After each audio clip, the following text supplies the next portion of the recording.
തിരഞ്ഞെടുപ്പ് ഫലപ്രഖ്യാപനത്തിൽ ഞെട്ടിവിറച്ചിരിക്കുന്നത് മോദി മീഡിയയും നാഗ്പൂരിലെ ബുദ്ധിജീവികളുമാണ്.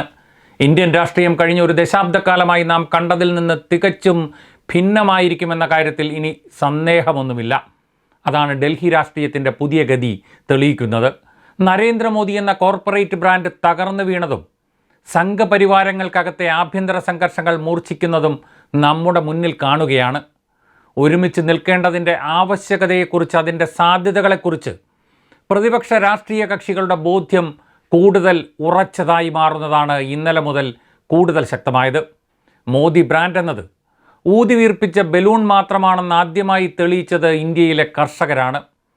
കർഷക ജനങ്ങളുടെ നിശ്ചയദാർഢ്യത്തിന് മുന്നിൽ ഏത് ഏകാധിപതിക്കും മുട്ടുമടക്കേണ്ടി വരുമെന്ന് അവരുടെ സമാനതകളില്ലാത്ത പോരാട്ടവീര്യം ഇന്നലത്തെ തെരഞ്ഞെടുപ്പ് ഫലത്തിലൂടെ വീണ്ടും തെളിയിച്ചു. ജനവിരുദ്ധങ്ങളായ കാർഷിക നിയമങ്ങൾ പിൻവലിക്കാൻ മോദി സർക്കാർ നിർബന്ധിതമായി എന്നത് മാത്രമല്ല കർഷക പ്രക്ഷോഭത്തിൻ്റെ നേട്ടം. പാർലമെൻറ്റിലെ മൃഗീയ ഭൂരിപക്ഷം ഉപയോഗിച്ച് പാസാക്കപ്പെട്ട തൊഴിൽ നിയമങ്ങൾ അടക്കമുള്ള 1/2 ഡസനോളം നിയമങ്ങൾ നടപ്പാക്കുന്നതിൽ നിന്ന് സർക്കാരിനെ പിന്തിരിപ്പിക്കാനും ആദ്യ പ്രക്ഷോഭത്തിന് സാധിച്ചു. ആ കരുത്തിൽ ഉദയം കൊണ്ട രാഷ്ട്രീയം അതിൻ്റെ വിജയത്തിൻ്റെ ആദ്യപടിയാണ് ഇന്നലെ കയറിയത്. കർഷക പോരാട്ട കരുത്ത് വടക്കേന്ത്യൻ തെരുവുകളിൽ അവർ ഉയർത്തിയതിൻ്റെ ഫലമാണ് ഇന്ത്യ സഖ്യത്തിൻ്റെ അംഗബലം കൂടിയത്. രാഷ്ട്രീയ വിഷയങ്ങളോട് നിഷ്ക്രിയമായി സമീപിക്കുകയും വ്യക്തി താൽപ്പര്യങ്ങളിലേക്ക് മാത്രം ശ്രദ്ധ കേന്ദ്രീകരിക്കുകയും ചെയ്യുന്ന സ്വയം കീഴടങ്ങിയ സോഷ്യൽ മീഡിയ ജീവികൾ മാത്രമായ പൗരപ്രജയുടെ സൃഷ്ടി ഒരു രാഷ്ട്രീയ പദ്ധതി എന്ന നിലയിൽ നടപ്പാക്കിക്കൊണ്ടിരിക്കുകയായിരുന്നു സംഘപരിവാർ. ആ അജണ്ടയെ തകർത്തുകൊണ്ടാണ് ജീവൻ്റെയും ജീവിതത്തിൻ്റെയും പ്രശ്നം പറഞ്ഞ് കർഷകർ ഇന്ത്യൻ മണ്ണിൽ നിറഞ്ഞത്. ഭരണാധികാരി കനിഞ്ഞരുളുന്ന ഔദാര്യങ്ങളിൽ സന്തോഷം കൊള്ളുന്ന കേവല ഗുണഭോക്താവെന്ന നിലയിലേക്ക് പൗരന്മാരെ പരുവപ്പെടുത്തിയെടുക്കാനുള്ള ഭരണകൂട പദ്ധതികളെ തകർത്തുകൊണ്ടാണ് കർഷക രാഷ്ട്രീയം വിജയം കണ്ടത്. അതിൻ്റെ ഏറ്റവും മൂർധന്യത്തിലെത്തിയ വിജയമാണ് ഇന്നലെ നാം കണ്ടത്. അധികാരത്തിൽ നിന്ന് പുറത്താകാതിരിക്കാൻ സകല മാർഗവും തേടുകയാണ് മോദിയും കൂട്ടരും.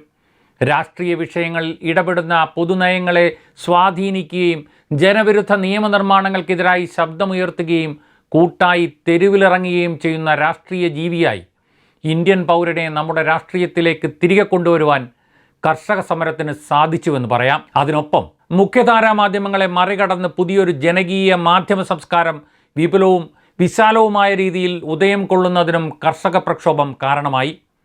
തെരുവുകളിൽ ഉയർന്ന ജനകീയച്ഛയെ സാങ്കേതിക വിദ്യയോ പണമോ ഉപയോഗിച്ച് അട്ടിമറിക്കാനുള്ള സാധ്യതകളെ തകർത്ത് തങ്ങളുടെ ആവശ്യങ്ങളെക്കുറിച്ച് ചിന്തിക്കാൻ ഭരണകൂടം നിർബന്ധിതമാകുമെന്ന അവസ്ഥ സൃഷ്ടിക്കാനും കർഷക പ്രക്ഷോഭത്തിന് സാധിച്ചു. കർഷകൻ്റെ ആവശ്യം ഇന്ത്യയുടെ രാഷ്ട്രീയ ആവശ്യമായി മാറ്റാനും അവർക്ക് കഴിഞ്ഞു. ഭരണം കൈവിടാതിരിക്കാനുള്ള എല്ലാ വഴികളും മോദി അമിത്ഷാ ദ്വയങ്ങൾ സ്വീകരിക്കും.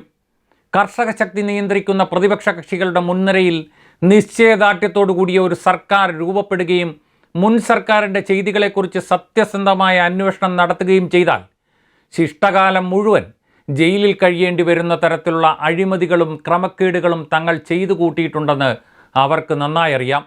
EDയും CBIയും ഒക്കെ അവർക്കെതിരെയും തിരിയുമെന്നും അവർക്കറിയാം.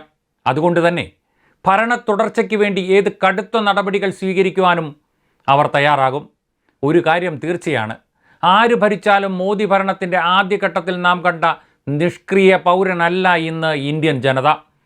സംഘപരിവാർ നടത്താനിരിക്കുന്ന ഏത് അതിസാഹസികതയും കൂടുതൽ ശക്തമായ ഒരു രാഷ്ട്രീയ പൗരനിലേക്ക് വളരുന്നതിന് അതിടയാക്കുമെന്നതിൽ സന്ദേഹമൊന്നുമില്ല. ഇത് കർഷക കരുത്തിൻ്റെ ശക്തിയാണ്.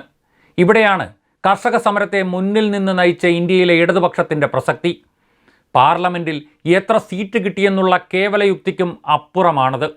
ഇന്ത്യയിൽ മതേതര കക്ഷികളെ ഭരണത്തിൻ്റെ തൊട്ടരികിൽ എത്തിച്ചേർത്തതിലേക്കുള്ള പാത വെട്ടിത്തെളിച്ച ഇടതുപക്ഷത്തിന് അഭിമാനിക്കാം. അതിനെ പരാജയപ്പെടുത്താൻ അത്ര വേഗമൊന്നും കഴിയില്ല.